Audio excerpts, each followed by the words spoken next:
Agora eu quero aproveitar também a presença de vocês para sair um pouco do contexto boro e até do contexto agro, né? E fazer uma pergunta sobre o que é essencial na vida de cada um de vocês. Então, aí a gente começamos aí com... Pode ser? Por favor, Rafael. Pode. O que é essencial, né? Eu tenho o costume de fazer reflexões sobre a minha vida, sabe? Aquelas reflexões de 31 de dezembro, não tem? As 31 de dezembro, que são boas, né? São importantes, sim.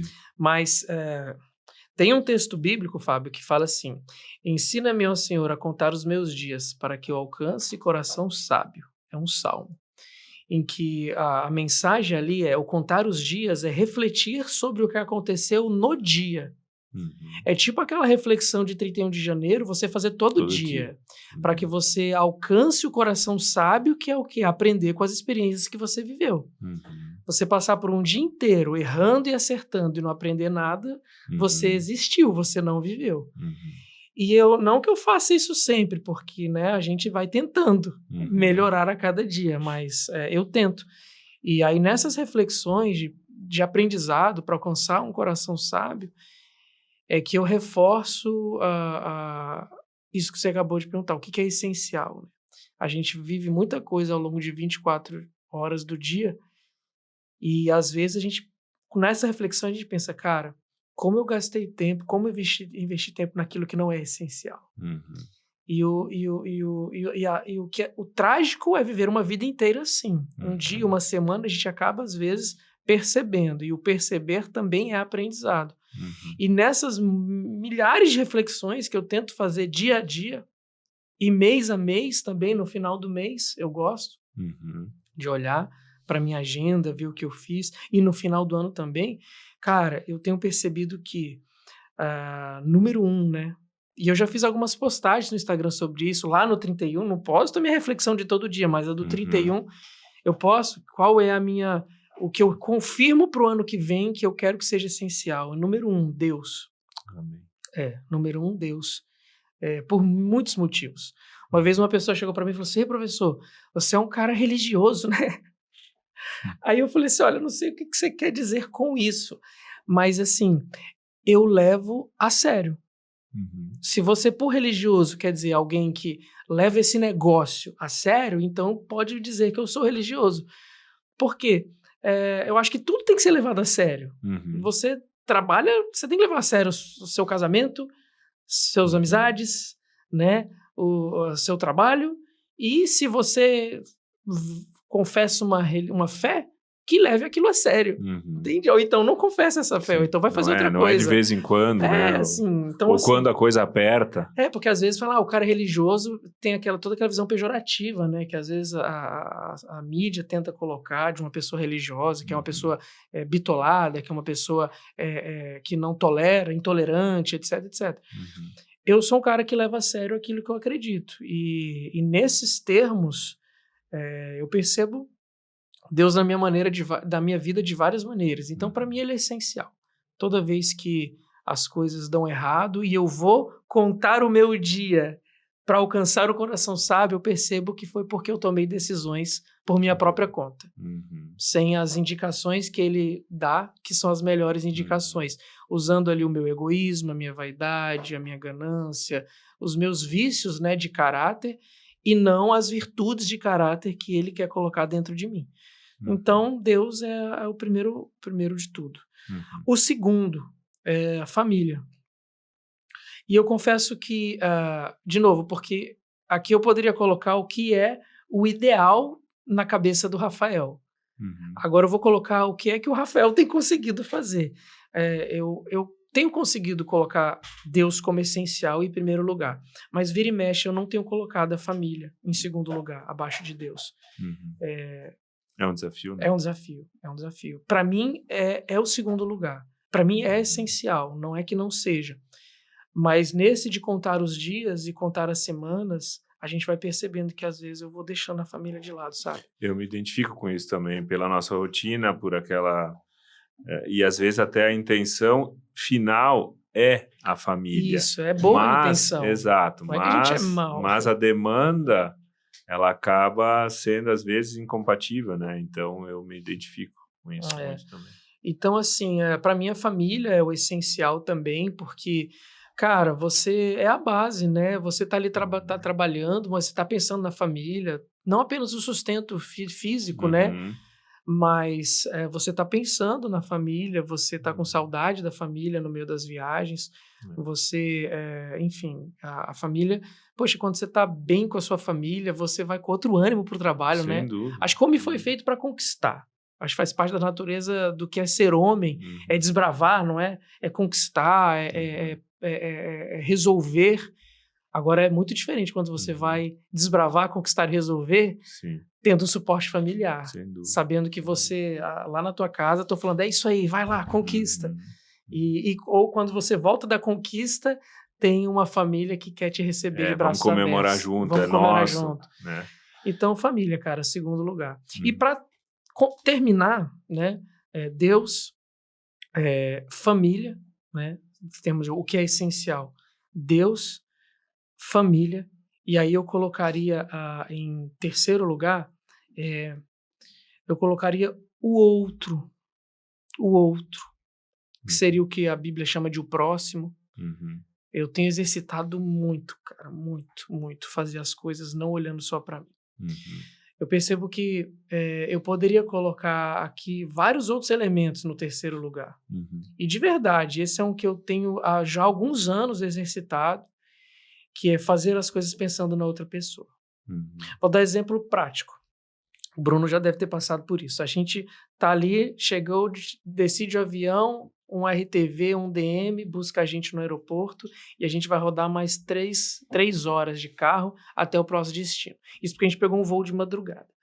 Qual é a minha tendência, Rafael? E aí o RTV e o DM que estiver ouvindo isso, então eu vou falar, a tendência do Rafael. Cara, a minha tendência é ficar no meu mundo. Eu não sei se vocês sabem, mas eu sou um cara muito fechado. Eu sou uma pessoa que tem uma... eu exercito diariamente a empatia. E se não fosse pelo cristianismo, eu seria um cara muito pior nesses termos. Não é da minha natureza a empatia. Não é da minha natureza isso, sabe? É um exercício diário que Deus fez construído no meu coração. E aí a minha tendência, cara, cansado, é ficar no meu mundo. Ou é ficar resolvendo as minhas coisas, ou é descansar. Mas aí, cara, vira e mexe, vê uma voz. Aí os meninos começam a perguntar, professor, e o boro isso e aquilo? E aí você responde. Aí a minha tendência é o quê? Respostas curtas ali, objetivas, para dar a resposta, encerrar a conversa e voltar para o meu mundo.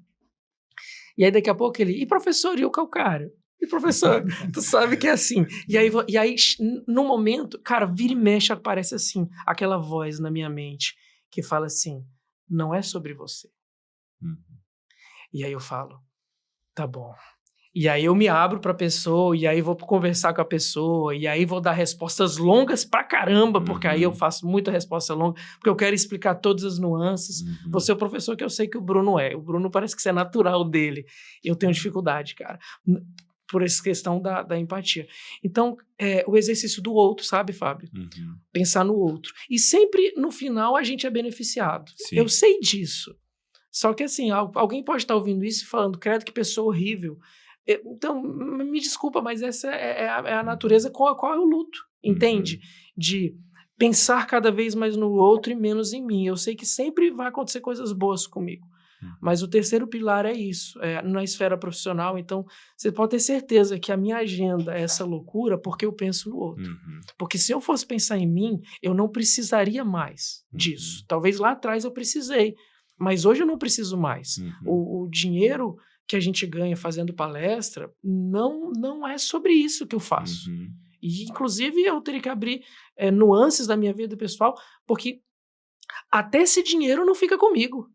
Eu não sei, não sei se eu já te falei isso, mas, assim, já tem alguns anos que houve uma situação que aconteceu comigo, que Deus falou assim, Rafael, o que você conquistou financeiramente já tá bom para você. Mais do que isso, é vaidade, é desperdício. O bem que eu te fiz agora precisa reverberar para os outros.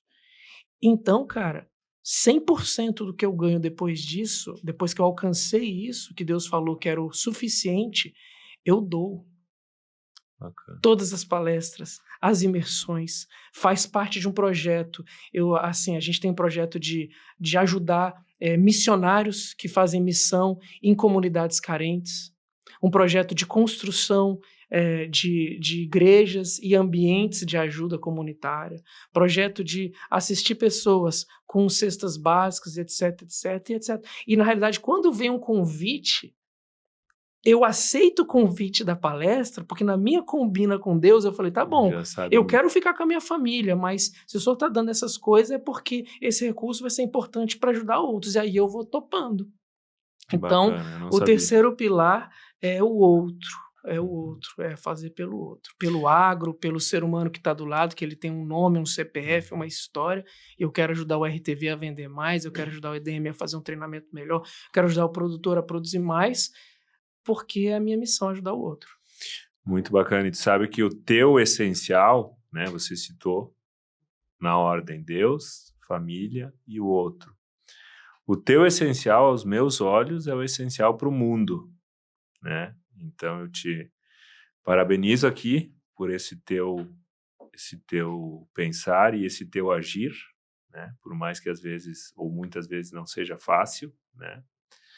Me identifico bastante e Deus é bom o tempo todo e com certeza continuará sendo, para que o Rafael continue também com tanta riqueza do que não é dinheiro, né, na tua vida, na tua família, no teu dia a dia e impactando tanta gente, né, tantos outros, né? Então, muito bacana. Parabéns. Bruno, o que é o essencial para o Bruno? Perfeito. Primeiro, parabéns para o Rafael. Assim, compacto 100% com os 3 pilares e eu vejo que o primeiro pilar, ele impacta todos os outros, que é colocar Deus acima de tudo. Eu vejo que a partir do momento que você toma essa decisão de não se preocupar mais tanto nos seus projetos, quando você fala, Deus está fazendo o melhor para mim, é um momento que você consegue perceber que o plano dele para sua vida é bem maior. E a partir do momento que você coloca Deus como centro, várias nuances que talvez na sua vida corrida passariam despercebidas, você começa a dar mais atenção. Então, talvez aquele seu colega de trabalho estava precisando de uma ajuda, você se coloca ali como um semeador, como um professor, para chegar perto, entender a dificuldade e tentar ensinar. A partir do momento que você está longe de casa por 1 semana, 2 semanas, você pensa, não, estou fazendo isso por quem? Às vezes não é nem por quê, né, e para quê, mas é por quem.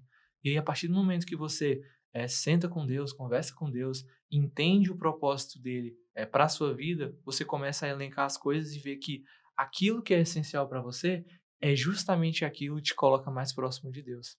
Então, se tem alguma coisa que está te afastando do bem que Deus quer para a sua vida, talvez aquilo não seja essencial. Talvez você esteja forçando muito mais a sua percepção de mundo do que realmente o plano dele para a sua vida.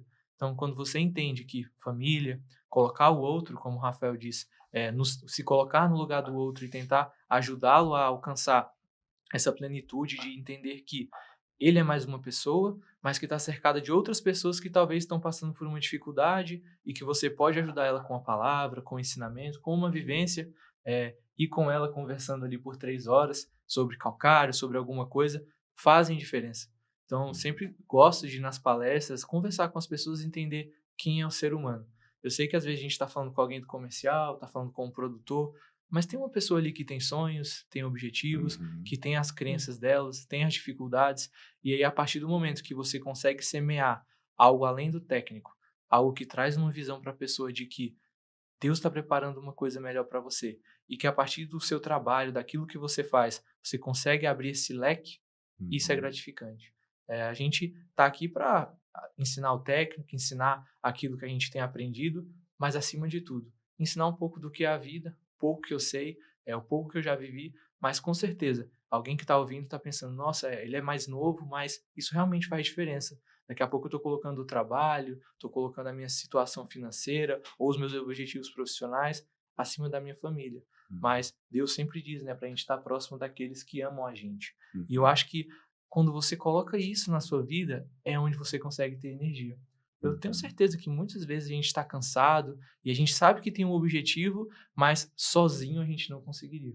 E aí quando você percebe que Deus está com você e que você está fazendo aquilo não só por você, mas por outras pessoas, e aí vem uma energia que você não consegue explicar Não sabe nem de de onde onde que vem. veio. É. Você só quer fazer aquilo porque é algo maior. Não é financeiro, não é profissional, não é ego, é algo maior. Que hoje a gente pensa que é um plano que começa aqui e termina ali.